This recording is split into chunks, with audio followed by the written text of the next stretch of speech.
afternoon, everybody. Welcome to the 10th anniversary commemoration of the passage of the Matthew Shepard and James Byrd Jr. Hate Crimes Prevention.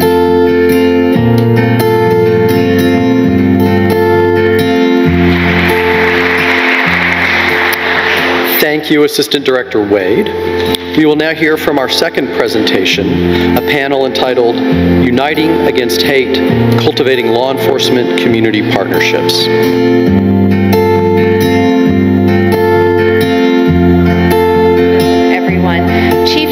Will Johnson is from the Arlington, Texas Police Department.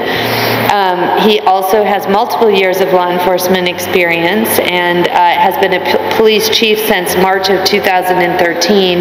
He also serves as the vice president at large of IACP. And Chief, you created a report through your position at IACP, an action agenda for community organizations and law enforcement to enhance the response to hate crime.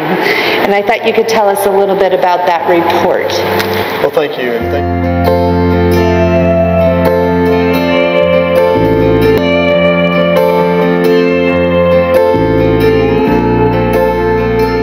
And thank you to the Department of Justice for hosting this very important event, celebrating a really sad occurrence in terms of what happened to these families that are represented today. But I echo the sentiments about the positive strength and resiliency in which we can all focus on and move together in shared values.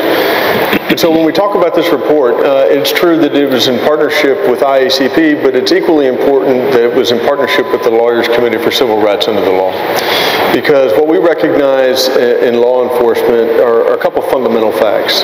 And that is, hate crimes are crimes against society, they're crimes against humanity, and they are a crime in which the victimization that occurs is far beyond the initial target of that act. And whenever those cases are brought into the courtroom, the direct victim might be represented in that courtroom, but there are many other victims within the community whose names are not going to be on any of the documents, but are equally going to be harmed by that act.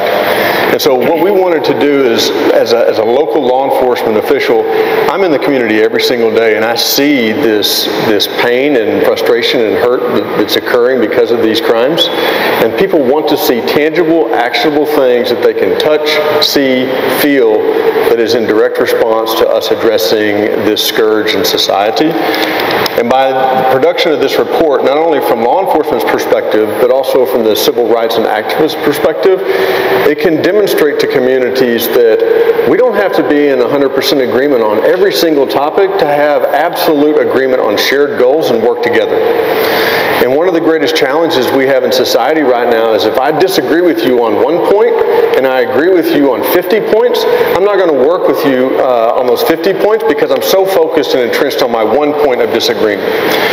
And if we truly want to have movement in society and help protect our communities, we have got to move beyond that as a society, and this report helps us do that. Let's focus on the things that we absolutely believe in together: better education, better training, better understanding in the community about what hate crimes are.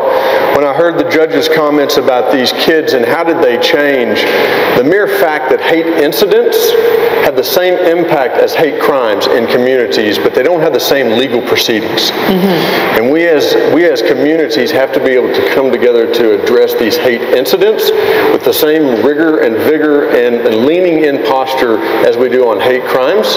And absent a kind of collaborative strategy, we won't be able to do that. And that's what this report gives us, is a shared collaborative strategy to accomplish that goal. Thank you so much, Chief. And I did have an opportunity to read that report, and one of the things I loved about it was that it's 5 action points here, the 5 things we need to do, and to give that direction to law enforcement and our community organizations.